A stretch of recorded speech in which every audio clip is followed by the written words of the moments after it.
Morning students, as you know I am your teacher Bharati पाठक।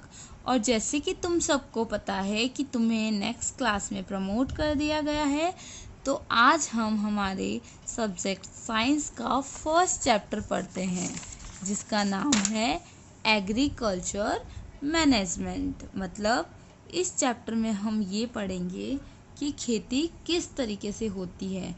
इसके अलावा खेती कहते किसको हैं, और ये भी हम जानेंगे कि जो खेती में बहुत सारी प्रैक्टिसेस होती है अलग अलग तरह की, जैसे कल्टीवेशन है, प्लगिंग है ना। तो इन सब प्रोसेस के बारे में हम इस चैप्टर में जानेंगे। तो ठीक है, आज का अपन ये चैप्टर स्टार्ट करते हैं। तो सबसे पहला जो क्वेश्चन आता है वो आता है, what do you mean by agriculture. Agriculture का मतलब होता क्या है। ठीक है, तो मैं तुम्हें बता देती हूँ। The science that deals with the growth, development and culture of plants and animals for food and human use is called agriculture। मतलब एग्रीकल्चर एक ऐसी साइंस है जिसमें हम प्लांट्स के और एनिमल्स की ग्रोथ के बारे में, डेवलपमेंट के बारे में और उनके कल्चर के बारे में हम पढ़ते हैं, ताकि हम उनसे फूड प्राप्त कर सकें और हमारी ज़रूरतों को पूरा कर सकें। ठीक है, समझ आया।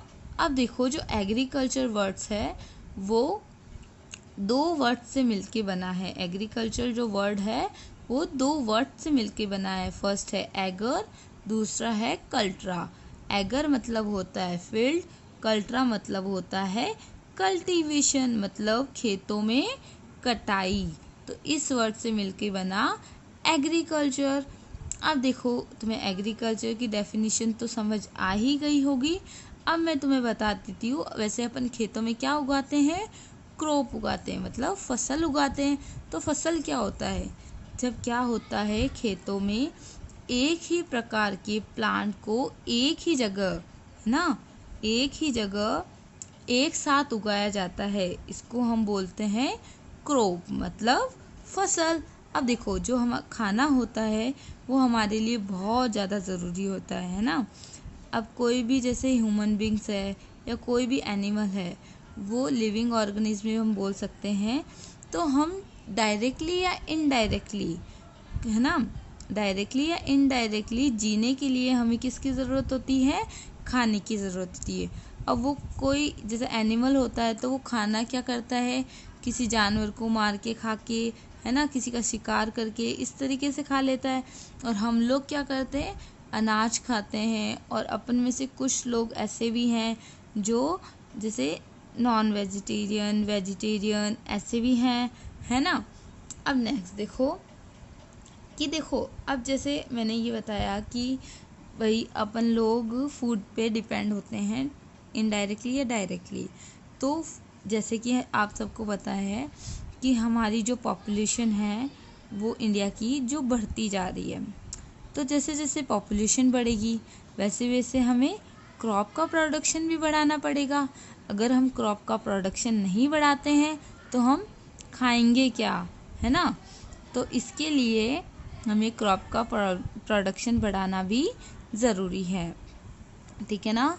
वैसे तो जो एग्रीकल्चर की जो प्रोसेस है वो 1960 से चली आ रही है ना। और ये सब पॉसिबल हो रखा है ना, ये सब चीज़ें पॉसिबल हो सकी है तो वो ग्रीन रेवोल्यूशन की वजह से पॉसिबल हो सकी है ना। अब देखो, ग्रीन रेवोल्यूशन जो चलाया था वो डॉक्टर MS स्वामीनाथन ने चलाया था, ठीक है, जिनको हम father of green revolution in India भी कहते हैं। अब देखो, हम सोचते हैं कि हम एग्रीकल्चर की प्रोसेस करें तो क्रॉप प्रोडक्शन के लिए सबसे जो इफ़ेक्टिव फैक्टर्स हैं वो ये सब हैं। देखो, सबसे पहले हमें समझना होगा कि वो क्रॉप किस तरीके की है, ठीक है, और उसे कब उगाया जाए, ठीक है ना। समझ रहे हो ना मेरी बात, है ना। और उसके अलावा ये है कि भाई हम जो क्रॉप उगा रहे हैं, जिस मिट्टी में उगा रहे हैं, वो मिट्टी न्यूट्रिशन से भरी है या नहीं है, क्लाइमेट कैसा है, प्लांट्स की ग्रोथ के लिए वाटर अवेलेबल है या नहीं है। इसके अलावा ये भी है कि जैसे कि उस क्रॉप को उगाने के लिए हमारा मैनेजमेंट किस तरीके से हम किस तरीके से उसको मॉडिफाइड कर रहे हैं, ये सारी चीज़ें हमें ध्यान में रखनी होगी। अगर हम इन सब चीज़ों को ध्यान में रखते हैं तो हमारी जो क्रॉप का प्रोडक्शन है वो लार्ज क्वांटिटी में होता है। ठीक है, अब देखो क्रॉप्स को 3 बेसिक पार्ट्स में डिवाइड किया गया है। क्रॉप्स को 3 बेसिक पार्ट्स में डिवाइड किया गया है। देखो, खरीफ क्रॉप, रबी क्रॉप और तीसरी है जायद क्रॉप।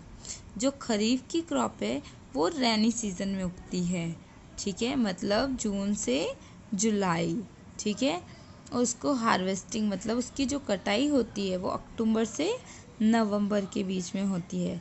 इसके कुछ एग्जाम्पल है जैसे कि मेज, सोयाबीन, पैडी, ग्राउंडनट, कॉटन, ये सब। ठीक है, अब रबी क्रॉप्स मतलब एक ऐसी क्रॉप जो अक्टूबर से नवंबर के बीच में उगाई जाती है और इसकी जो कटाई होती है वो मार्च अप्रैल में की जाती है। ठीक है, जैसे कि वीट है, ग्राम है, मस्टर्ड है। ठीक है, ये सब चीज़ें हैं।